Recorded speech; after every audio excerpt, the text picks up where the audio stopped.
On this episode, we are talking about Godzilla vs. Kong, and this is part 2 to our crossover with our friends over at Geek Devotions.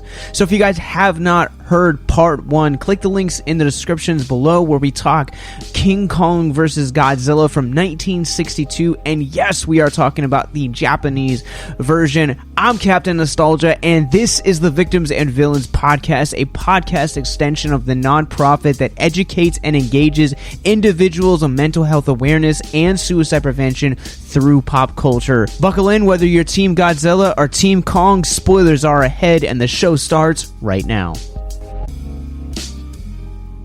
Alright, I'm gonna open this up before we get into anything in this episode. I want to know where you guys stand. And I am joined, as I said in the intro, by our friends Dallas and Celeste Mora over at Geek Devotions. Welcome, guys.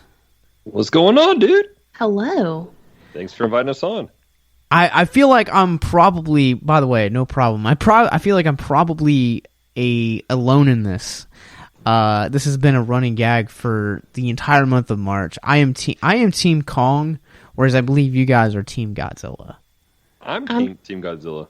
I'm Team Cute Animals. Like, I just want all the animals. I now need a stuffed Kong to go with our 2 stuffed Godzillas.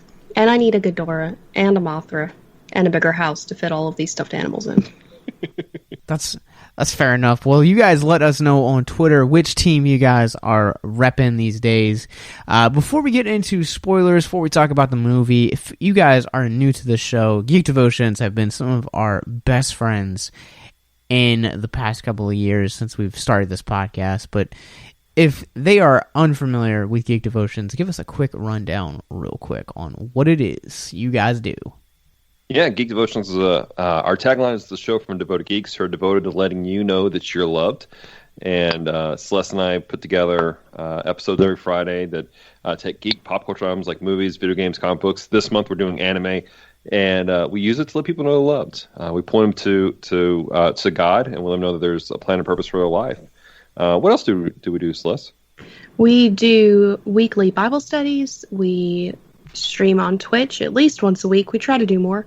We have the Bible studies are on Facebook. We have a website where we write reviews, more like opinion pieces. Captain Nostalgia does reviews.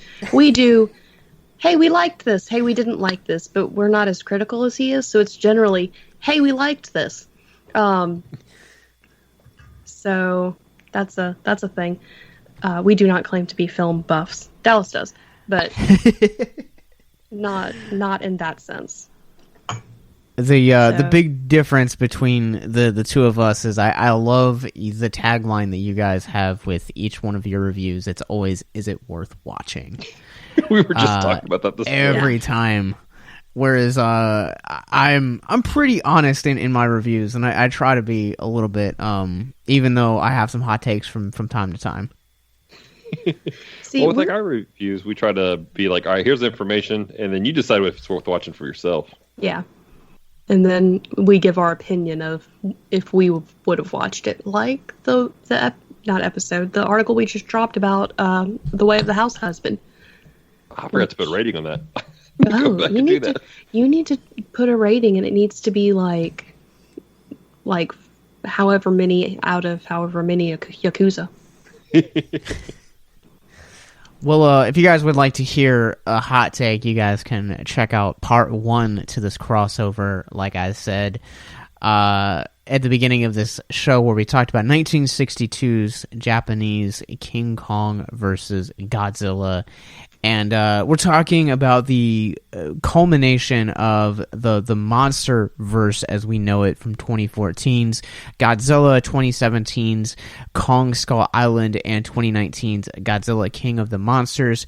We are now talking about Godzilla versus Kong, and we're just gonna do some non-spoiler reviews. So Celeste, what were your thoughts coming out of this movie? It's very bright. It is very bright. I'm trying to figure out how to not spoil things. You talking about like in reflection to like Godzilla, where it was so dark? Yeah. That was not that wasn't what I was saying, but you're accurate in that assumption. Because 2014 was so dark you could barely see it, and this one I needed sunglasses. But it again, I'm trying to think of how to do this without spoilering. So somebody else tag in. All of that beauty that you're talking about, the cinematography, comes in part to the aesthetic that my boy Kong brought with Skull Island. That movie is so vibrant in its delivery when you're watching it. It has such a unique palette about it that it really stands out among the entire MonsterVerse as a whole. I did appreciate that when they had Kong on the screen, it very much was Kong's color palette, and when you had Godzilla on the screen, he had his own color palette that was kind of there. But I didn't know if that would be considered spoilery. So, you know, I wouldn't say it was. I talked about it. That was one of the big selling points for me. I reviewed this film for our website, which you guys will have a link in the descriptions below, where you guys can check that out. But Dallas, what did you think about this movie, man? I mean, I really enjoyed it. I don't think it. I like the fact that it's so different from the original Godzilla, versus Kong. But at the same time, it played some homages in certain aspects of it, and I'm a fan of that when you play homage to something that came beforehand. But just generally speaking of it, I mean, it was fun. It was fast paced at certain times. It kept me engaged the entire time. I did call a few aspects of it here and there, but overall it was fun. I think that where Kong was graphically, Kong and Godzilla, they look like they fit in the world. You know, sometimes you have these monster films, and you're like, okay, that's clearly CGI and it's awkward. It's like, why does it look rubbery? Is it a rubber suit? Nope, it's just bad CGI. This was like well done. And so I really appreciated all that aspects of it. I want to talk particularly one of the things that I had done before this, and I think you guys did it too, with rewatching the MonsterVerse movies. I was really, really kind of hesitant on this movie. I didn't watch any trailers for this movie going into it, and Adam Wingard, I think for all three of us, is kind of not on the greatest of terms when it comes to directing, for lack of a better word. Death Note. Yeah, Death Note. We I just want to bring that up. And then we don't speak about such travesties. He also directed a movie we covered last year as well during our Halloween celebration, You're Next. And I was kind of really mediocre on both of those movies, especially Death Note. Death Note fell so vastly under my expectations, especially given the cast that they had. It was so underwhelming. And I was really surprised by how emotionally engaged I was with both Kong's arc and Godzilla's arc throughout the course of this movie, and just how well he was able to really make you care about these characters. We're going to get into spoiler territory right now, because I think that that's a beautiful place to start, is kind of the arcs that both of the characters, these titans, have. And so, Dallas, since you guys covered on Geek Devotions Road to Godzilla vs. Kong, can you kind of give us a background into where each of these characters are coming from their own respective movies into Godzilla vs. Kong? Yeah, so I mean, if we want to go chronological, you go back and you actually have to watch Kong Skull Island first, which takes place at the very end of the Vietnam War. And just break it out real quickly, you have agents of Monarch who take a group of soldiers who were supposed to be going home, but they got sidetracked with this for a minute to figure out what's on Skull Island. The military didn't know what was going on, but this guy suspected there was some sort of creature here. And as it turns out, he was a survivor of a disaster that took place during World War II. Now, it's some people have. If you just watch the film, you think it's Godzilla. If you read the comics, you realize it was probably another monster that attacked their ship. But anyways, and it's where you discover Kong. He's been on this island this entire time. He seems to be the protector of this island. You discover that there used to be other like Kong, but they had died. His parents had died, and he's basically the last of his kind. And he's the protector of this island. He is the big dog here. And the people of the island seem to respect him, and they see him as a protector of sorts. And there's this mysterious storm that surrounds the island and kind of protects it, which kind of comes into play in this movie later. Flash forward, you have Godzilla 2014, and this is the one where we are introduced to Godzilla. He really becomes known to the world for the first time in a very, very long time. Again, if you read the comics, it took place beforehand. He pops up in different places, and there's select groups who know about him, specifically Monarch, but the world hasn't experienced him.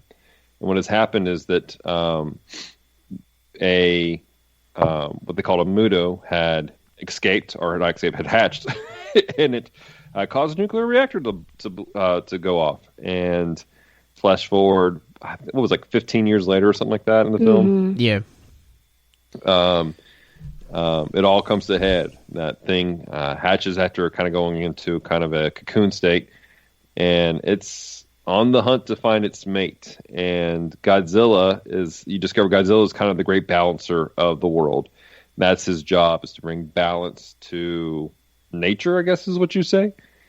And blowing through this, so I don't have too many spoilers for folks, but you're following him through the eyes of the human plot line and discovering that this has been his role since the beginning of time almost, that he is the great balancer in some fashion. And at the end of the film, he defeats the Mudos, and the world knows who Godzilla is.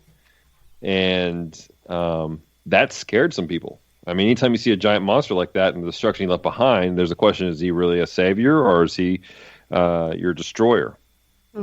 So we then flash forward a couple more years later to Godzilla vs Kong, Godzilla King of the Monsters, where you discovered that Monarch has really been busy. And they've been creating facilities across the world to maintain and to keep hidden various Titans, is what they're called, Titans. And there's an organization that they want to basically release the Titans and let them basically destroy the world, and we start over.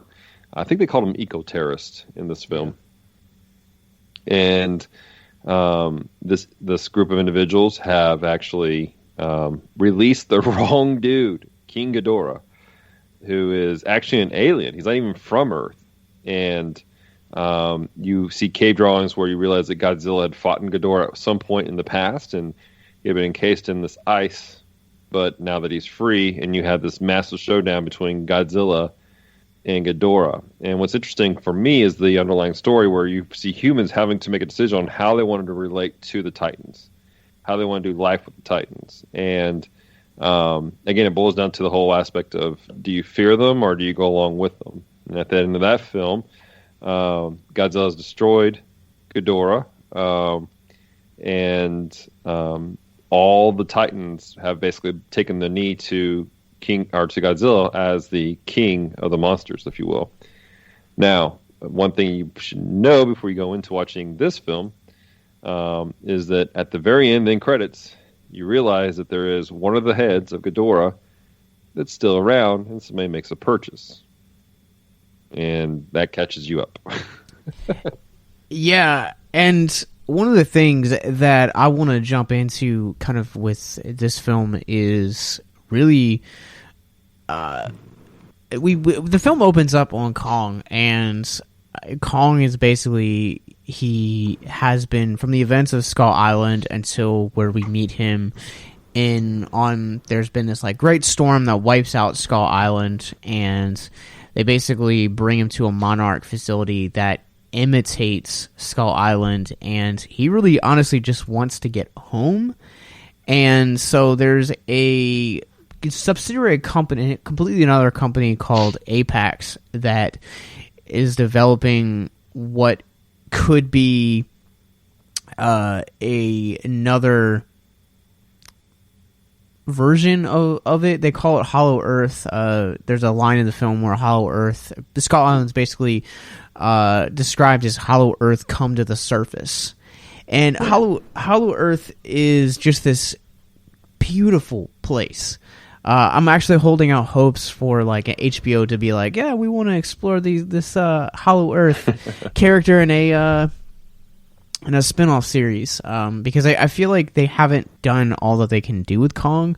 But Kong's arc throughout the entire course of this is just really just wanting to go home and just really wanting to find peace and rest. And Dallas and I, we talk just literally about every day, and just this week leading up into this this recording. And if you guys are wondering, well, Godzilla's been out for a couple weeks, like, why are you guys covering it so late? It's because our schedules have just been so incredibly busy that every time one of us was free, the other one wasn't, and vice versa. And so this is finally the first time we've been able to do this. And I don't know, like for me, like Kong's quest for rest and just peace of being home, that just really resonated with me. And I think that it's a similar theme that really helps them to be empathetic and relatable. Well, he was technically home originally. Like, it wasn't that they moved into a different facility. They built the facility around him. But I think it was the encapsulation, because he was closed in. Well, I mean, you can tell the difference between sunlight and non-natural light. It doesn't matter. When you throw a tree at the ceiling. Well, I mean, there's that. But, you know, like, I can tell, I get kind of squirrely when I've been inside too much and haven't had enough sunlight. When I used to work in the hospitals, it would drive me nuts because I'd go in before dawn and come out after the sun had set. And I'm like, I don't know what life is. So he was encapsulated in his home, but they had made it to a point where it wasn't home anymore. Mm-hmm. Absolutely. But then the driving force to pull him out, again, this Apex was, they had alternative motives for it. But I think the real driving force for him going to Hollow Earth was the connection. And again, if you haven't seen the movie, we're in spoiler territory, so pause the podcast and go pay for HBO Max for a week. But there's a little girl, and I think that really caught his attention was when she said, there could be more of your kind. You could have family in the Hollow Earth. Because he sure took off at that point. And I think that's what was the motivation for Kong the most, was I can have a connection with family once again. Something that he's been missing since he was a small child, when the Skullcrawlers had originally killed his parents. Yeah, absolutely. There's definitely some Batman tragedy that has befallen my dude Kong, but at the same time, like, he just wants the.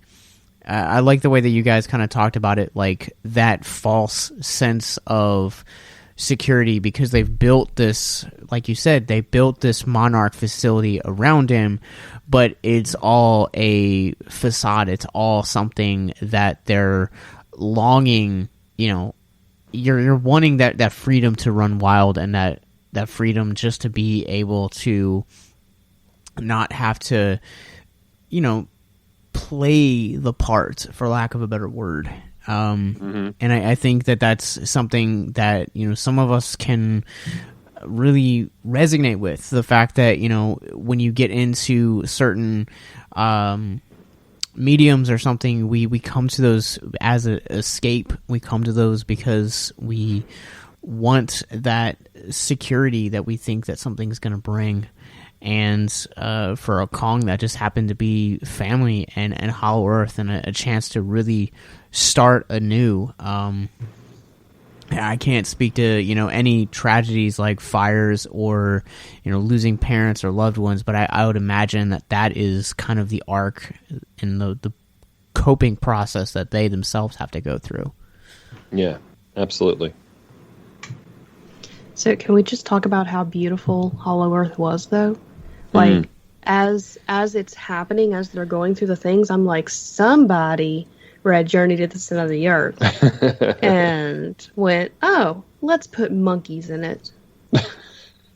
That's how that felt like to me. And that kind of sounds derogatory, but it's not meant that way. It's meant to be that you are genius. I'm right there with you. I saw this movie twice, and one of them was on HBO Max, and I paid for the second time to see it in theaters just because I wanted to see the fight sequences. I wanted to see Hollow Earth in the biggest just format possible, and it's so stunning to see something like that take your breath away on a large format screen. And I think one of my favorite sequences is as he's running wild, he comes to this place, because the way that Hollow Earth is set up is you have like reality as we know it, where everything is on the ground, and then you have an inverted version of that in the sky as well. And so there comes to this point where Kong reaches like this like field of like floating rocks, and he just like barely like touches them just to kind of see how they would react, and ends up actually flying and you through like anti-gravity, and it is just one of the most stunning sequences in all of this. And then of course they go back to it at the end after Tokyo, which is to study the Hollow Earth. And I feel like if I had one complaint about this movie is I wanted more Hollow Earth, because it is just absolutely breathtaking. It really is an interesting space that they're dealing with. I appreciated the playing around with concept of gravity that takes place there. And I think you're right. Like, they set it up where they could definitely do some stuff with the Hollow Earth. That fight where he's fighting that giant bat thing in the when they first get to Hollow Earth. Like, that was epic. That was an epic fight that I think that people who are fans of giant monster films, that's the type of fighting they were looking for. Side note. Sorry, go ahead. No, go for it. That wasn't a bat. That was an amphitheater. It's a type of dragon. Sweet. So, but what I appreciated the most about the scenes that were there, and I think the reason why we are connected with it so much, is that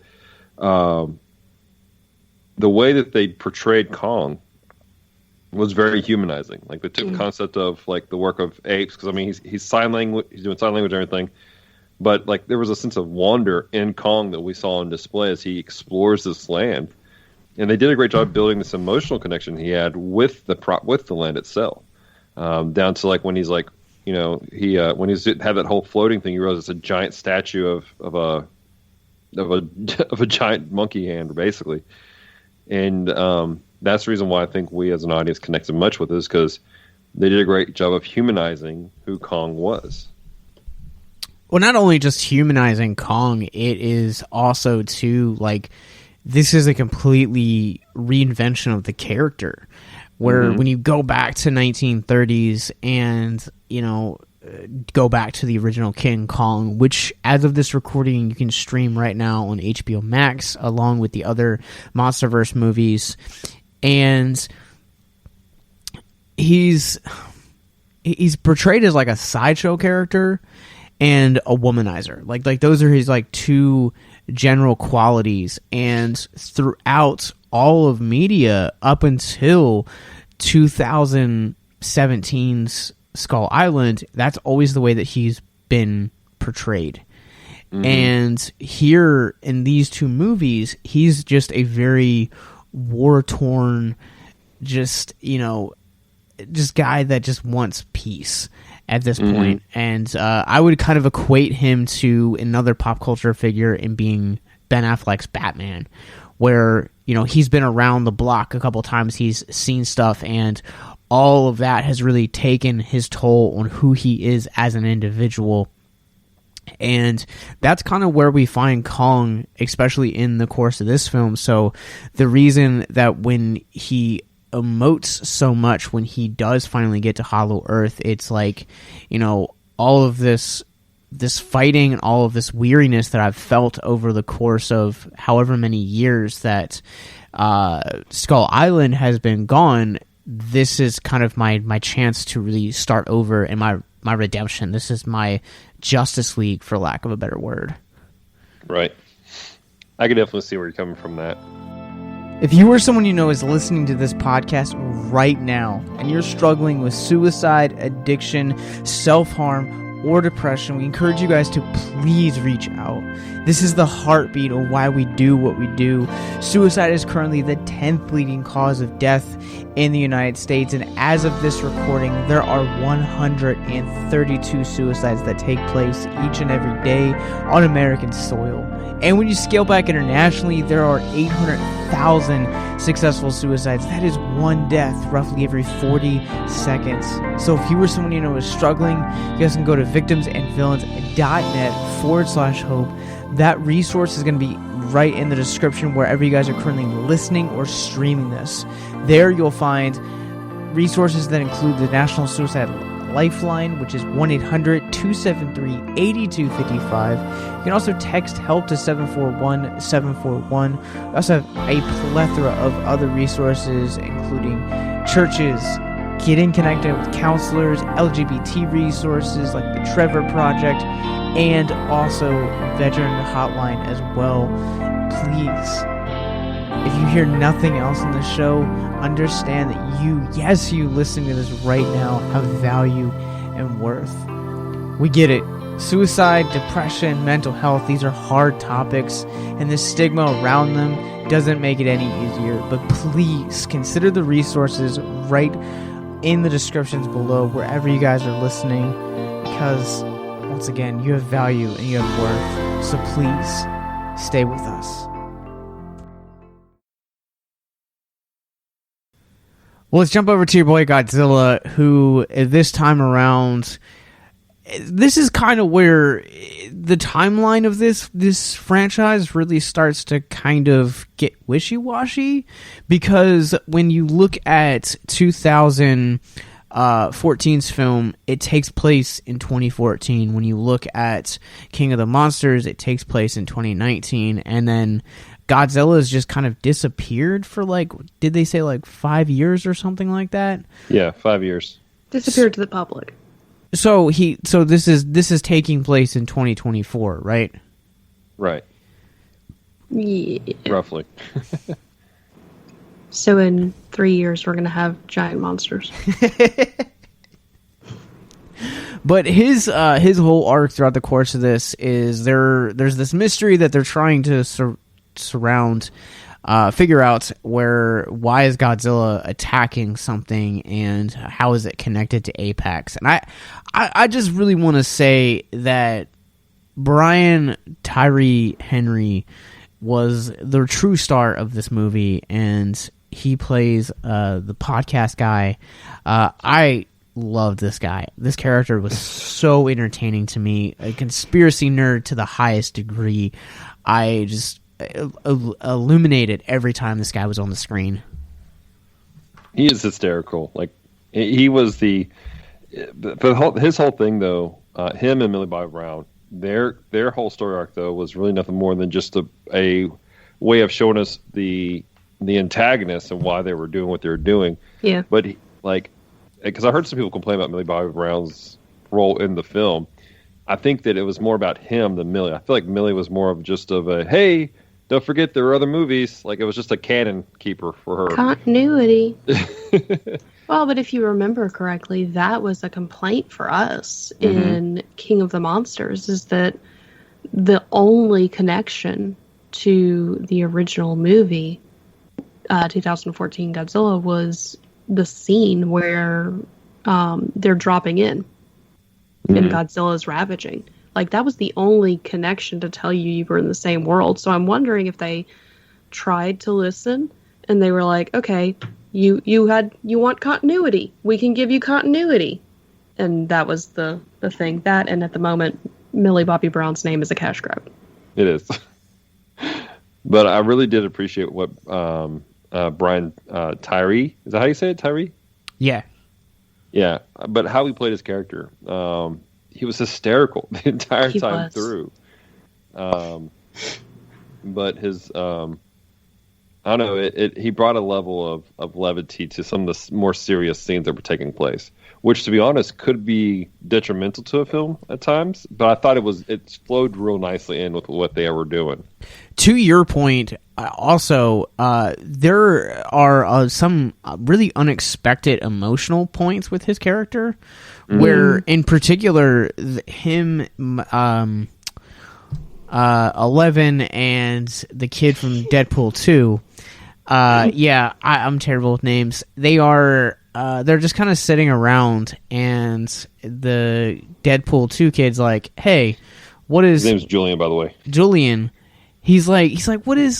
His name was Josh in here, so we're not gonna say Josh. Yeah. Josh was like, what is this? In your you have next to your heart, and it's this like flask of whiskey, I believe, and it was the last thing that his wife had ever given him before she died, and he said, when I drink this, that I've reached my end.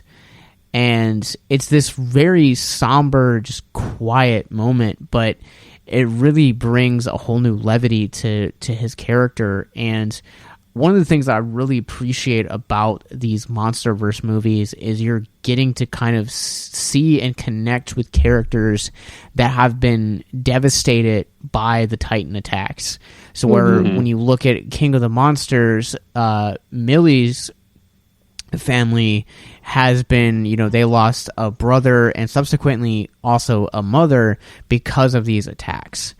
And now, we have Brian's wife who gets lost also because of the attacks. And Winger just really surprised me with how emotional this film was being. Like, I found myself really caring about these characters. And my hot take on your guys' show, the part 1 of this crossover, was caring about the human elements, because I'm not a kaiju fan by trade, but I feel like the good balance to a good monster movie are satisfying action sequences between the larger than life titans and monsters, but also having compelling characters that I'm going to care about and be invested into emotionally. And this film is like the perfect example of what that formula looks like. Yeah, absolutely. I've told you, you and I talked before, the human element's always kind of a controversial conversation in kaiju communities, people who are just diehard fans of it, because some people hate it. They just want to see monsters fight each other. I fall in the camp that is, I like the human element. I like the human plot lines. I feel like they help push the story. They help us to connect with the characters or with the scenes that are taking place. One of the things I pointed out in our previous episodes that we had done is that I always appreciated the fact that the camera angles showed you these monsters as larger than life, but made you feel like you were there with them. And to a degree, they continued it with the mindset that Godzilla is not, whereas Kong is human, is more of a humanized character, Godzilla is a force of nature, like something that you just experience. And they've done a great job of doing that all the way throughout the series with the first 2 films. Not so much in this film, in my opinion. It was more of just like he was kind of like a background character. I was joking with somebody. You could almost call it as a like King Kong 2 featuring Godzilla. Like, it was more about Kong than Godzilla. But it's the human element that allows us to connect with these creatures, to allow us to experience the story in a bigger way. Like, it was, don't get me wrong, it was awesome seeing the monsters fight. When Godzilla and Kong had that first interaction on that ship in the middle of the ocean, and Godzilla just pimp slapped Kong into the sea. That was awesome. Like, that was lit. But it's the human story that helps you stay connected to the entire film. Yeah. Fun story. I read an article. Apparently Toho has very specific instructions on what you can and can't do with Kong. And one of them is they don't want you to personify him. So you can't actually have him show emotion. Kong or Godzilla? Godzilla. Did I say Kong? You said Kong. I meant Godzilla. Because Toho does not own Kong. So, I meant Godzilla. Interesting. So, Winger had to, like, the way he got around it is, because there's some times where Godzilla's pretty emotive for a lizard, is that it's left up to interpretation as to if that's a facial expression or if, Godzilla has a stomach issue and he's about to pass gas. Oh, I would combat against that and say that Wingard absolutely brings emotion to Godzilla, especially during. I guess we can get into it now because the point where he shows the most emotion is during this final fight between Apex's creation of mecha-godzilla and Kong and Godzilla and Dallas, since you're our resident kaiju expert, for lack of a better word, tell us a little bit about what mecha-godzilla is. Well, in this film, mecha-godzilla is the creation that Apex has using the head of King Ghidorah to be a kind of a channel, because Ghidorah was a psychic being. There's some debate and conversation about how many heads they had. How many heads that Apex had. Oh, okay. I was about to say, there was definitely 3 in the last movie. There's some debates whether or not there was a skull inside of mecha-Godzilla or not. I fall in the camp that there's not. I think Celeste falls in that there is. Yes. Just because of the way the way they didn't say it. They just said that it was psychic and that Ghidorah communicated psychically. But he's just this giant robot that was literally designed to take out all the Titans. Not just Godzilla, but all Titans. He failed at that. Yeah, he did. But the head of Apex, basically, he was power hungry. And his whole thing was he wanted to be literally the apex hunter, like the top of the food ladder. And the use of mecha-Godzilla, which we can get into in just a little bit, but to Celeste's point, this is the point in the film where we kind of see Godzilla emote the most, because he really just looks like, oh crap, like I am no longer king of the monsters anymore. Like there is that just sense of hopelessness that he has when we're introduced to mecha-Godzilla, because it does, for a brief period of time, look hopeless for him. Yeah, he definitely gives a what the crap look. Yeah. Yeah, he does. This is the big question, though. How do you guys feel about the use of mecha-Godzilla in this movie? I liked it. When people talk about Godzilla, they think about Godzilla, and then they think about mecha-Godzilla. There's always a thing, especially for those of us who grew up in the 90s. We think about the Dragon Zord from Power Rangers, which was probably a better mecha-Godzilla design than this one. And, true story. So I like the idea of using them. They needed to do that. They needed to have something. They weren't going to have literally one of the two Titans to die. They needed to have something for them to bend together. And that's one of those things that everyone called. Like, they're going to fight something common. And once the rumors started going out about mecha-Godzilla, it was like, all right, there's definitely going to be that.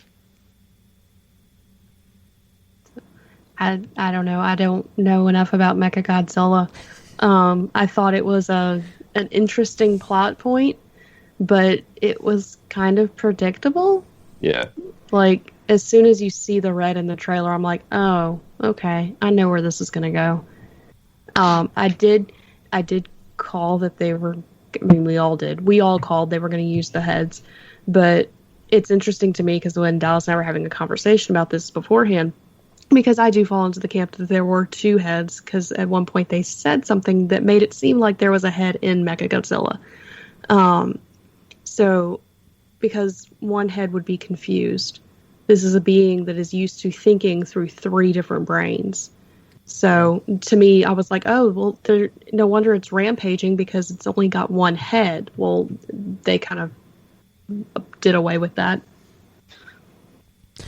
That's a good and valid point that I hadn't considered watching this movie, and I think for me, I am in the camp where this is a pet peeve of mine when you get a quote unquote versus movie.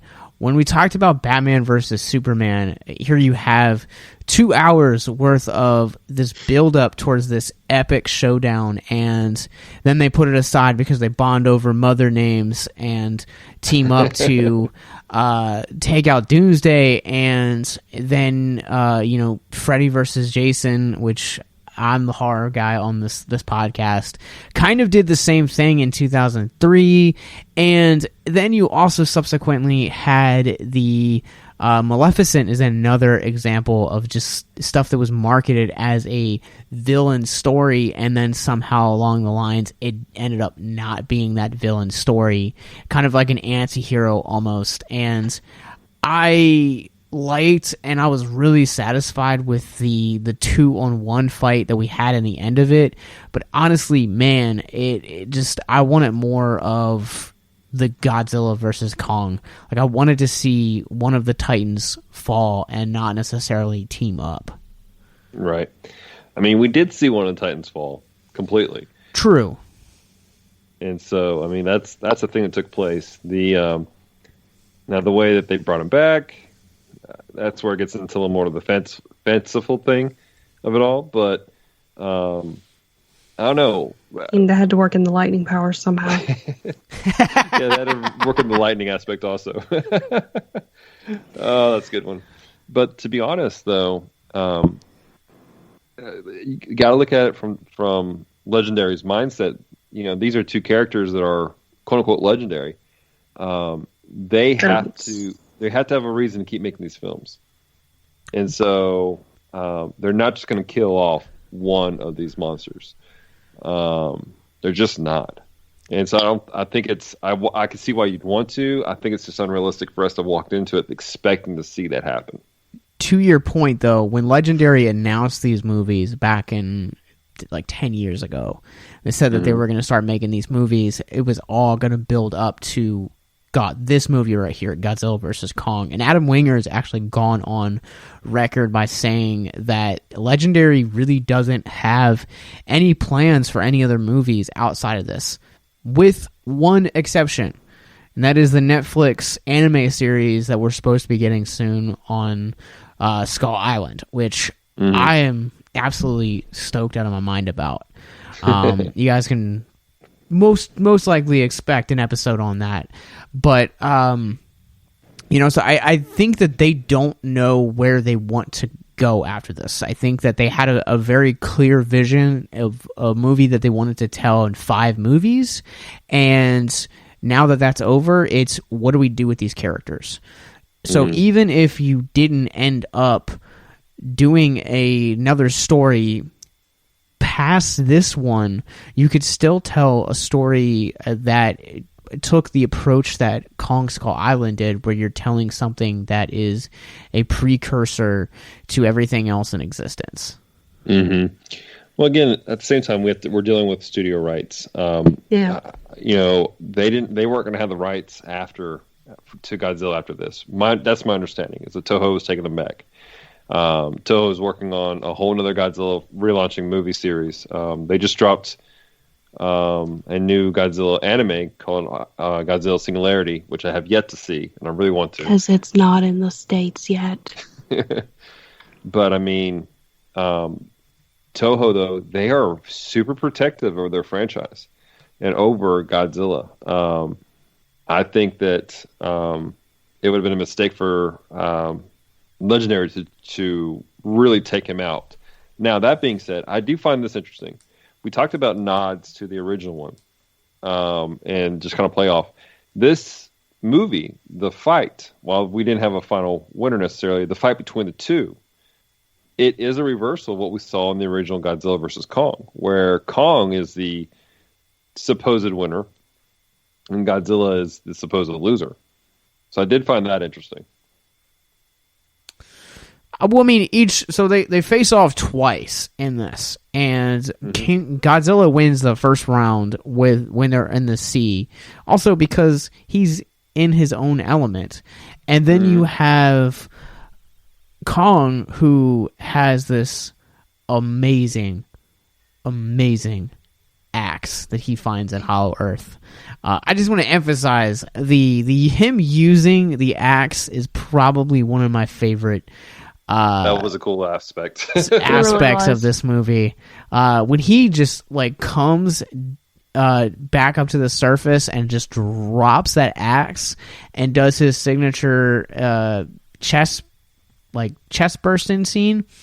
Like, I was just like, man, like, that is probably one of my favorite moments in this. But round 2 ends up going to him until round 3, where Godzilla takes him out. Yeah. Absolutely. But that was such a good fight, though. Like, all the way through. Like, and that's one thing I appreciate is, it wasn't just all right, you're done. Like, it was a good fight. It was.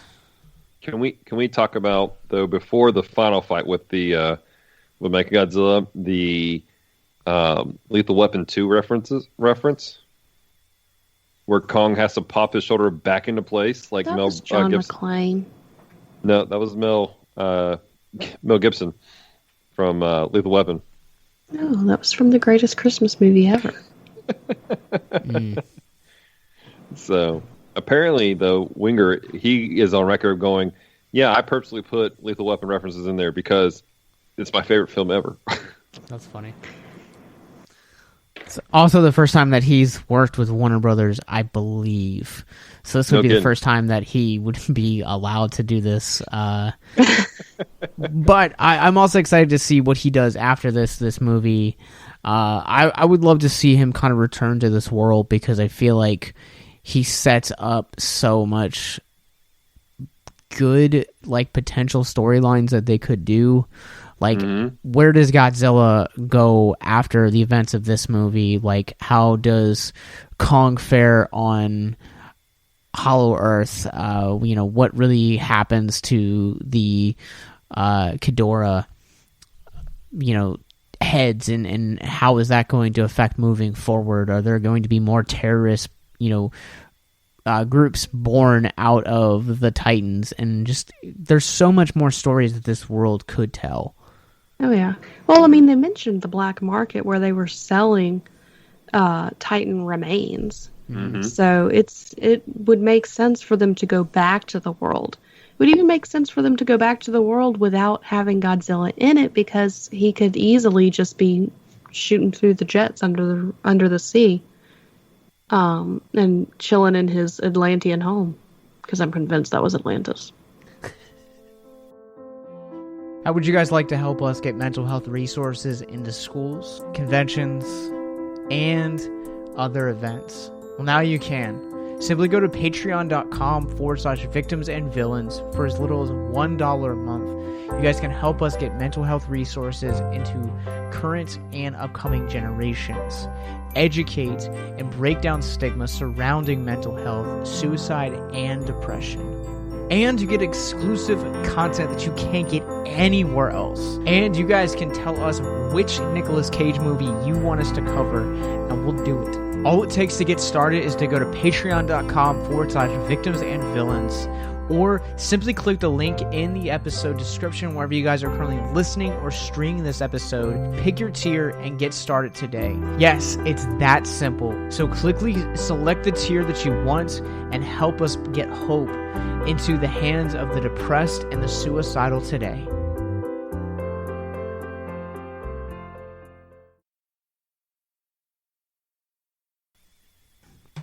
I alluded to this earlier with Kong and his search for Hollow Earth and kind of the excitement that he finally comes to in finding that. And Godzilla has been, randomly attacking things, facilities throughout the course of the film, and the great mystery is why. And finally it's revealed, we talked about it already, but it's Apex creating mecha-godzilla because his title has been threatened. And it's really interesting to look at something like identity through the vantage point of Godzilla and how that, looks like to, basically be dethroned, for lack of a better word. And I kind of just wanted to talk about, for the rest of the show, just really how the film uses identity and the emotional attachment and mental attachment that comes with that. Yeah, I mean, anytime you have an identity that's been established, and for that to be challenged, and for somebody to try to strip that away from you, that's a difficult thing. It raises the question of what you're putting your identity in, obviously. The community that we're part of, we have a philosophy that your identity is not based in your job and your position, but for us as Christians, our identity is in Christ, and we're sons and daughters. I'm a minister, but my identity is not as a minister. My identity is I'm Dallas, and I think some people get lost in that.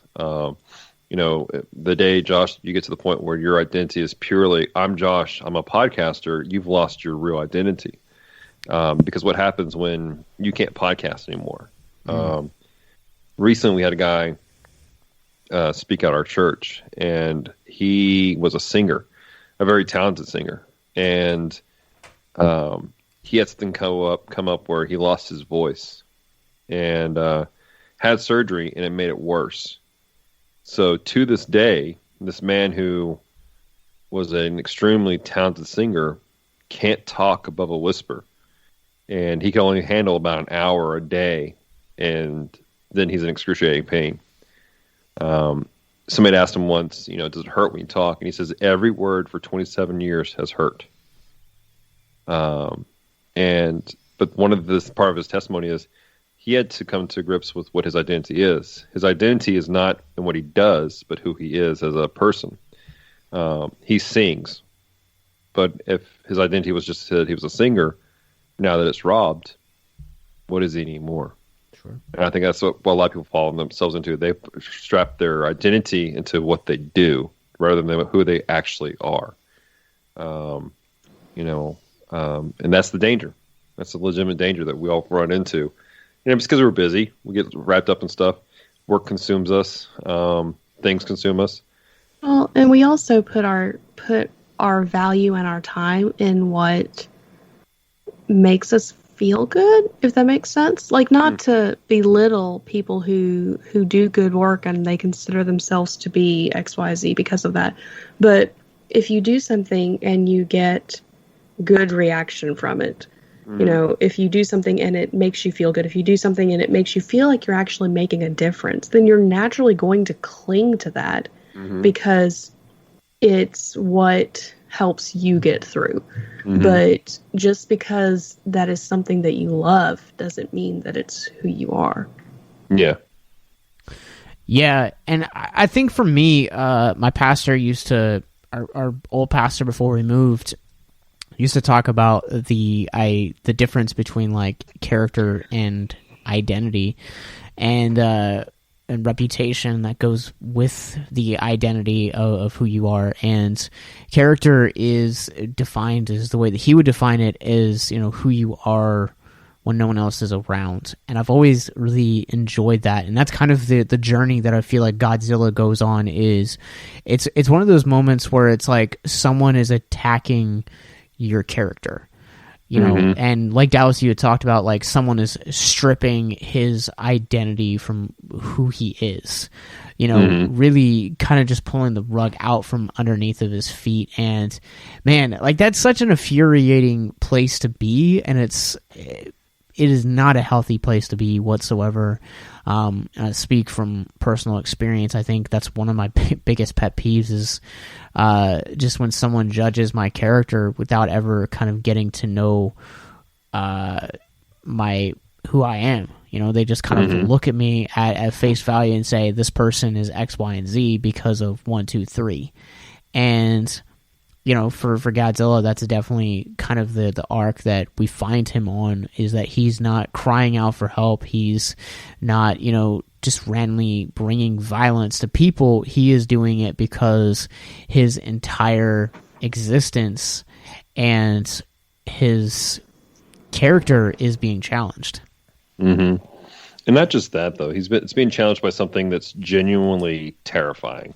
Because what he was sensing wasn't just an apex; it was Ghidorah himself. It was something that he fought and he thought he destroyed. Something that he thought that was no longer going to be a problem for him, is somehow returning and somehow becoming once again a threat in the ecosystem he's worked so hard to maintain and to create.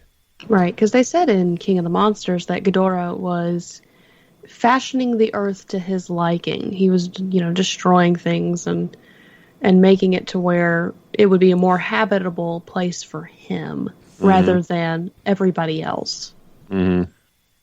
Yeah, not really taking a whole lot of that stuff into consideration as well. And with that mindset, that's not even something I'd considered when talking about his sense of character. But you're also bringing up, ghosts from the past or skeletons in the closet, or however you want to talk about it. Sure. That is definitely something that he's also struggling with, all while juggling this whole character debacle that Apex is kind of placing at his doorstep, for lack of a better word. Right. All right, well, I think that's going to do it for us on this episode of Victims and Villains. Where can people find more information about Geek Devotions? You guys teased quite a lot of stuff at the beginning of the show. Where can people find it all? We do quite a lot of stuff. We do. Primarily, if you want to, just go to our website, geek-devotions.com, where you'll find links to all of our social media, Facebook, Instagram, and Twitter.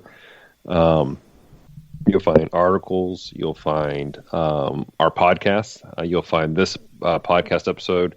Actually, we're gonna put a link to this on our own website and tell people to go check out a much better website, which is victimsandvillains.net.